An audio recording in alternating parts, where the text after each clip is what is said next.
Manifestement, l'Italien a heurté une des bornes en béton qui l'ont voir ce qui s'est vraiment passé. Écart, crevaison. Le 18 juillet 1995.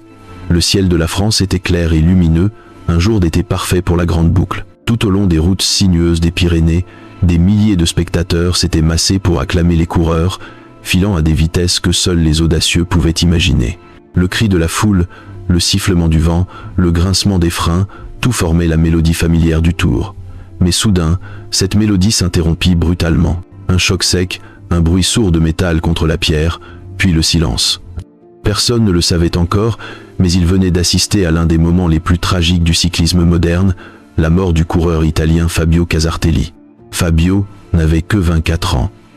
Originaire de Côme, au nord de l'Italie, il incarnait cette élégance tranquille propre aux cyclistes italiens.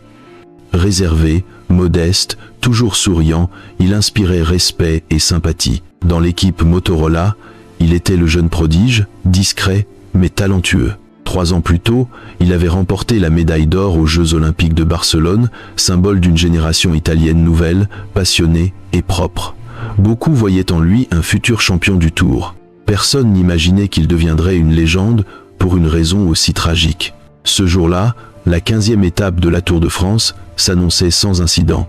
Le soleil brillait, la route était sèche, et les coureurs, dont Lance Armstrong, Frankie Andreu, Steve Bauer et Casartelli, descendaient à vive allure le col de Portet d'Aspet, l'un des plus dangereux des Pyrénées.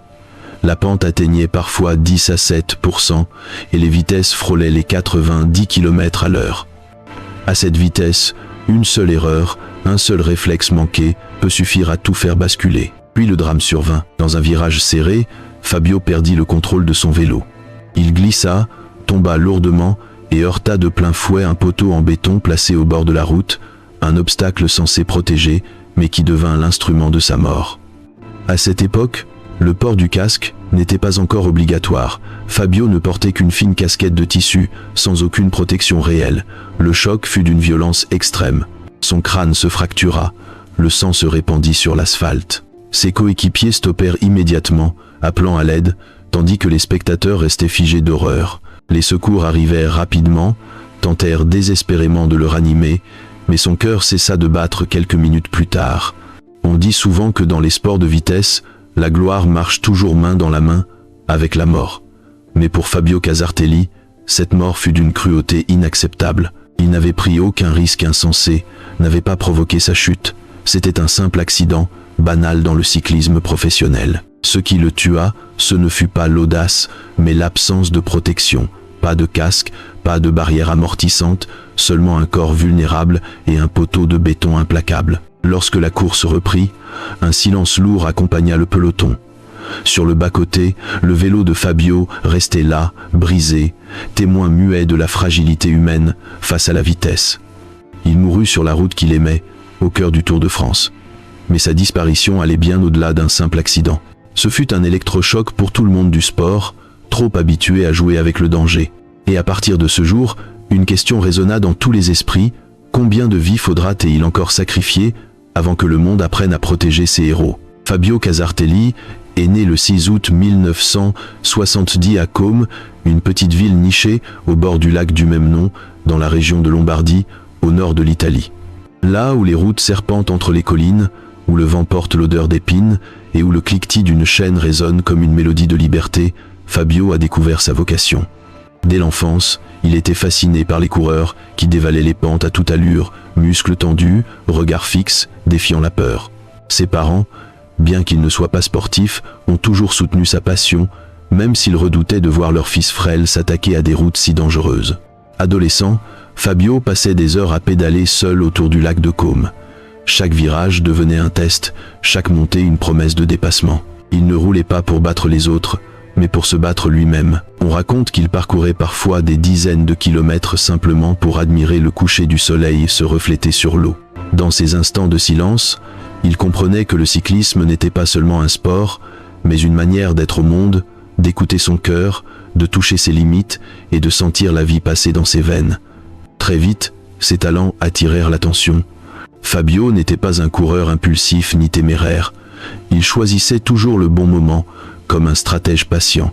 En 1990, il fut sélectionné dans l'équipe nationale italienne des jeunes et 2 ans plus tard, il atteignit la gloire, médaille d'or aux Jeux Olympiques de Barcelone en 1992. Ce jour-là, lorsqu'il franchit la ligne d'arrivée, les larmes aux yeux, le monde vit en lui bien plus qu'un champion, une âme pure, guidée par la passion et la sincérité.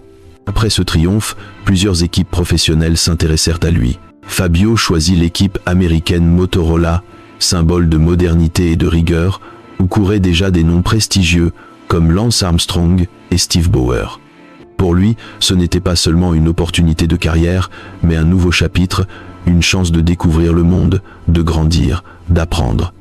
Il confia un jour à sa mère « Je veux courir là où je peux toucher le ciel, là où chaque virage fait battre mon cœur un peu plus fort. » Au sein de l'équipe, Fabio n'était pas la star la plus brillante, mais il était celui sur qui l'on pouvait toujours compter. Il travaillait sans relâche pour ses coéquipiers, prêt à se sacrifier pour le succès collectif.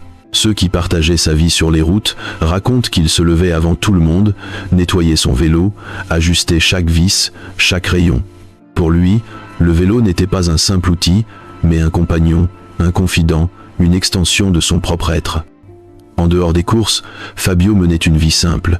Il aimait le café du matin, les lettres écrites à la main à sa femme et à son petit garçon, un fils qu'il voyait trop rarement à cause des compétitions. Dans ses lettres, il ne parlait pas de gloire ni de rivalité, mais du parfum des montagnes, de la brume sur les routes, du bonheur de voir le soleil se lever sur un col. « Je roule pour toi, pour notre fils, pour la vie elle-même », écrivait-il un jour. Pour Fabio Casartelli, le Tour de France 1995 Newton n'était pas seulement une course, mais un rêve d'enfant devenu réalité.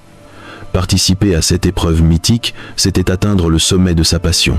Il ne cherchait pas forcément la victoire, il voulait simplement vivre l'instant, respirer le vent, sentir les cris de la foule vibrer dans son cœur. Il croyait que la vie ne se mesure pas en années, mais en intensité.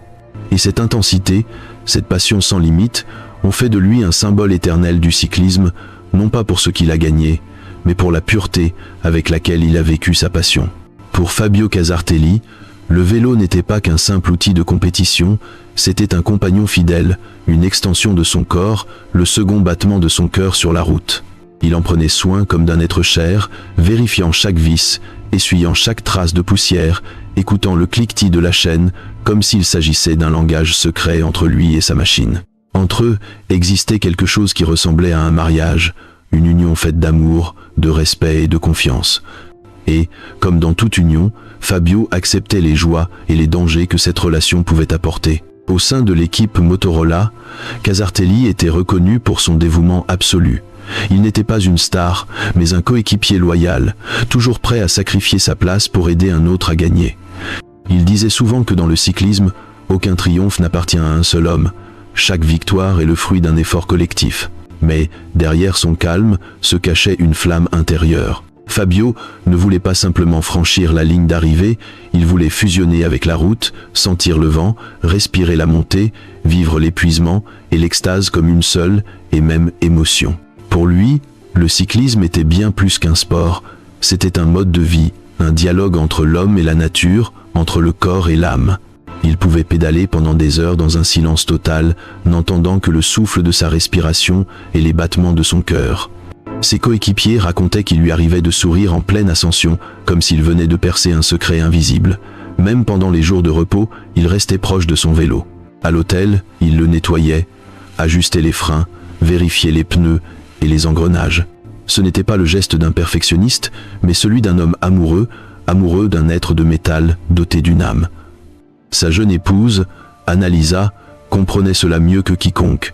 Elle disait « Je sais que je ne suis pas la seule femme dans sa vie, l'autre, c'est son vélo. » Et elle l'acceptait, car elle savait que Fabio était né pour cela, pour foncer dans le vent, pour vivre dans ces instants suspendus où le temps semble s'arrêter. Dans les lettres qu'il lui écrivait, il décrivait les courses comme une histoire d'amour. Chaque virage était un baiser, chaque col une promesse. « Moi et cette route, nous nous aimons », écrivait-il. « Et toi seul peux comprendre que ce n'est pas une trahison. » Pour Fabio, le Tour de France 1995 représentait bien plus qu'une compétition, c'était un serment. Après son titre olympique, il ne cherchait plus la gloire. Il voulait prouver qu'il existait encore de vrais idéalistes dans un monde devenu froid et calculateur. À ses coéquipiers, il disait « Je n'ai pas besoin d'arriver premier, je veux juste franchir la ligne avec le cœur intact ». Une phrase simple, mais qui résumait toute sa philosophie. Vivre pour ressentir, non pour dominer. Au fil du temps, sa relation avec son vélo devint si intime que ses coéquipiers plaisantaient « Tu parles plus à ton vélo qu'à nous ». Et il n'avait pas tort. Fabio connaissait sa machine comme personne, il reconnaissait le moindre frémissement d'un pneu sous-gonflé, la tension du guidon quand le vent tournait. Entre eux, il n'y avait plus de frontière entre l'homme et l'objet, seulement une harmonie, un mouvement partagé, un rêve commun, la liberté. Chaque fois que le peloton traversait les vieux villages de France, Fabio levait les yeux, respirait profondément et murmurait « Voilà la vie que j'ai choisie ». Pour lui, le vélo ne l'emmenait pas seulement à travers les kilomètres, mais au plus profond de lui-même. Et dans ce mariage silencieux entre l'homme et la machine, Fabio Casartelli avait trouvé le sens ultime de son existence, vivre, aimer et se fondre dans le mouvement éternel de la roue du destin. Le matin du 18 juillet 1995, le ciel des Pyrénées était d'un bleu éclatant. Pourtant, derrière ce décor d'été, un léger pressentiment planait parmi les coureurs. La 15e étape du Tour de France, de Saint-Girons à Cauterets, était réputée pour sa difficulté. Des pentes abruptes, des virages serrés, des descentes étroites, où la moindre erreur pouvait être fatale. Fabio Casartelli s'était levé tôt. En silence, il prit son petit déjeuner, vérifia soigneusement son vélo, ajusta la selle, puis regarda à travers la fenêtre les montagnes baignées de lumière. Il confia à un coéquipier « Ce sera une journée longue, mais belle ». Personne ne savait que ce serait la dernière de sa vie. Le départ fut donné vers 10 heures. L'ambiance était électrique. Les hélicoptères bourdonnaient. La foule acclamait chaque passage du peloton. L'équipe Motorola, avec Lance Armstrong, Frankie Andreu, Steve Bauer et Fabio Casartelli, gardait un rythme régulier. Fabio, fidèle à son style, restait calme et concentré, discret mais solide. Mais lorsque le peloton entama la descente du col de Portet d'Aspet, l'une des plus dangereuses de France, avec des pentes atteignant 17%, le destin avait déjà choisi son moment. La route était étroite, le bitume inégal, bordé de falaises et de poteaux en béton. Les coureurs filaient à près de 90 km/h, effleurant les virages avec une précision extrême. À la 3e courbe, un coureur devant lui freina brusquement. Fabio voulut l'éviter, changea de trajectoire, et sa roue avant perdit l'adhérence. En une fraction de seconde, il fut projeté hors de la trajectoire, tomba violemment, et sa tête heurta de plein fouet un poteau en béton au bord de la route. Le bruit sec du choc résonna dans le silence. Ses coéquipiers freinèrent d'urgence et se précipitèrent vers lui. Fabio gisait immobile, les yeux clos, le sang coulant le long de son visage. Certains essayèrent de le relever, d'autres crièrent pour qu'on appelle les secours. L'ambulance arriva rapidement, les médecins se battirent contre le temps. Mais Fabio n'avait pas de casque. Le choc direct sur le béton avait provoqué un traumatisme crânien massif. Son pouls s'affaiblissait, sa respiration se coupait, jusqu'à ce que le silence revienne, et son cœur s'arrêta avant même que l'ambulance n'atteigne la vallée. Quand la nouvelle se répandit, un froid terrible s'abattit sur la course. Plusieurs coureurs s'arrêtèrent, incapables de continuer.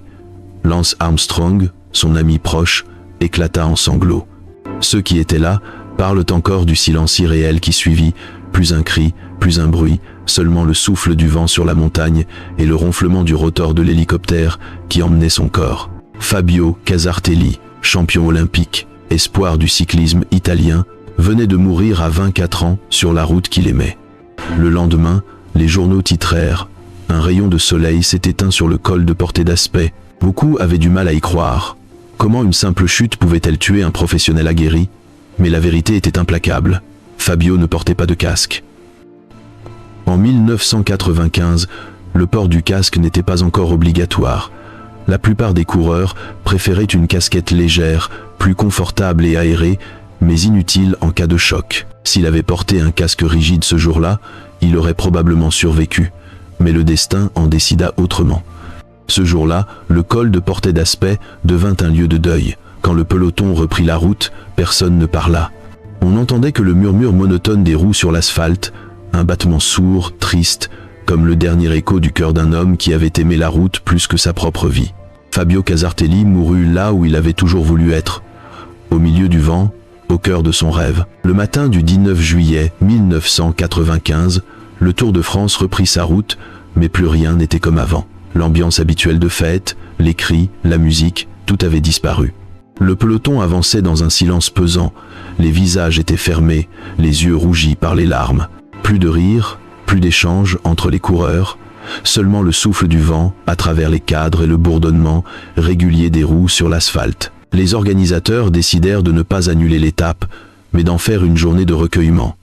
Une étape en hommage à Fabio Casartelli. Pas de compétition, pas d'attaque, pas de classement, seulement un long adieu. Tout au long du parcours, des milliers de personnes s'étaient alignées sur les routes.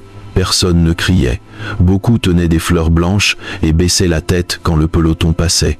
En tête, roulait l'équipe Motorola, avec un vide visible dans la formation, à la place où Fabio aurait dû être. Lance Armstrong, son plus proche ami, pédalait en silence, les lèvres serrées, les yeux embués. Pendant des kilomètres, aucun mot ne fut échangé entre les coureurs. Ils roulaient lentement, régulièrement, comme si chaque tour de pédale était une prière. À l'arrivée à Revel, les coureurs de Motorola se prirent la main et franchirent la ligne ensemble. Il n'y eut ni vainqueur ni vaincu. Ce fut un moment hors du temps, un instant d'éternité.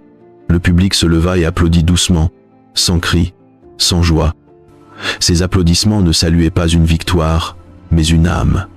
Des journalistes, des organisateurs, des spectateurs pleuraient ouvertement. Une photo immortalisant ce moment fit le tour du monde. 6 coureurs de Motorola, main dans la main, les yeux levés vers le ciel, l'image la plus poignante de ce tour. Ce jour-là, le Tour de France cessa d'être une course. Il devint un cortège funèbre. La mort de Fabio Casartelli bouleversa le monde du sport et souleva une question essentielle. Comment pouvait-on accepter qu'un athlète risque ainsi sa vie? Pourquoi un simple casque, si petit, si évident, n'était-il pas encore obligatoire? Ces questions résonnèrent partout, dans les journaux, les équipes, les institutions sportives. En Italie, des milliers de personnes descendirent dans les rues pour lui rendre hommage. À Côme, les cloches des églises sonnèrent tout l'après-midi. L'équipe nationale italienne porta un brassard noir pendant le reste de la saison. La Gazzetta dello Sport écrivit « Fabio n'est pas mort d'une chute. Il est mort parce que le monde n'a pas su le protéger à temps. » En France, quelques jours plus tard, les autorités locales installèrent une stèle de marbre sur le lieu de l'accident. On peut y lire « À la mémoire de Fabio Casartelli, 1970-1995 ». Depuis, cet endroit est devenu un lieu de pèlerinage pour les passionnés de cyclisme. Des fleurs y sont déposées chaque année et ceux qui passent s'arrêtent en silence pour se souvenir. Dans les jours qui suivirent, la course reprit, mais elle n'était plus la même. De nombreux coureurs, qui considéraient le casque comme un fardeau, changèrent d'avis. Les équipes, les constructeurs et l'UCI commencèrent à discuter sérieusement de sécurité et de réglementation. De cette tragédie naquit un mouvement qui allait transformer durablement le cyclisme. 8 ans plus tard, en 2003, le port du casque devint enfin obligatoire dans toutes les compétitions professionnelles, un hommage silencieux à Fabio. Fabio Casartelli n'était plus là, mais son esprit demeurait. Il devint un symbole, celui du courage, de la passion et de la conscience du fragile équilibre entre la gloire et la mort. Son sacrifice força le monde du sport à s'arrêter, à réfléchir, à changer. Depuis ce jour, le Tour de France n'est plus seulement une épreuve de force et d'endurance, mais aussi un hommage à la vie, un rappel que chaque coup de pédale honore la mémoire d'un jeune homme qui a aimé la route plus que tout au monde. 30 ans ont passé depuis que Fabio Casartelli a chuté sur le col de Porte d'Aspet, et pourtant son nom n'a jamais disparu. Chaque année, lorsque le Tour de France entre dans les Pyrénées, des fleurs fraîches apparaissent au bord de la route, déposées au pied d'une petite stèle blanche. Sur cette pierre est gravée une phrase simple. À la mémoire de Fabio Casartelli, 1970-1995. Pas de grands discours, pas d'héroïsme exagéré, seulement le souvenir silencieux d'un homme qui a payé le prix ultime de sa passion. Quand le peloton passe devant, il ralentit instinctivement.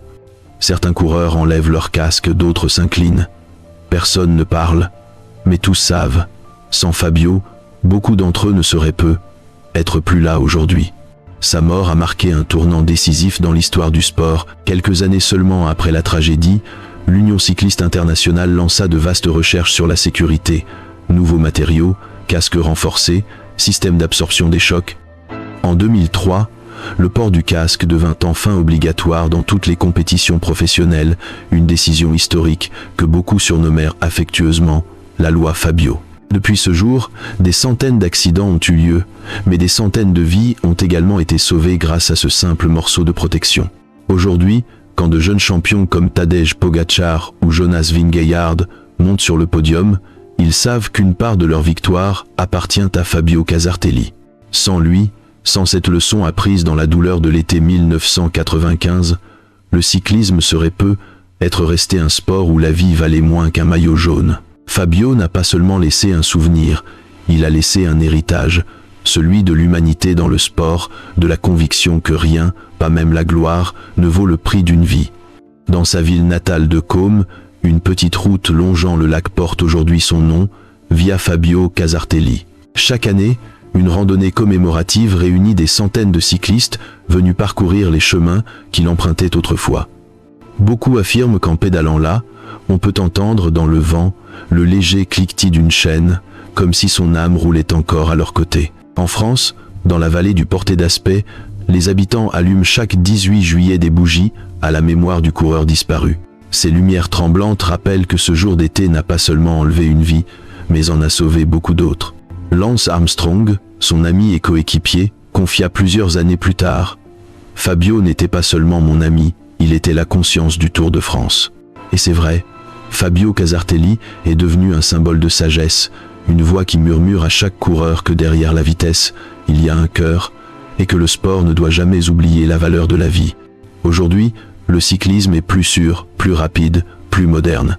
Les casques sont plus légers, les routes mieux protégées, les règles plus strictes. Mais malgré toutes ces avancées, une chose demeure inchangée. Le respect profond pour ce jeune Italien, tombé un jour de juillet 1995, dans la lumière éclatante du soleil. Fabio Casartelli n'est plus là, mais il vit encore, dans le souffle du vent, dans le bruit des roues, dans chaque battement de cœur des coureurs qui, comme lui, aiment la route jusqu'au bout du souffle. Et lorsque le Tour de France revient sur le col de Portet d'Aspet, certains disent que, si l'on tend bien l'oreille, on peut entendre le vent chanter, un chant qui porte son nom, Fabio Casartelli.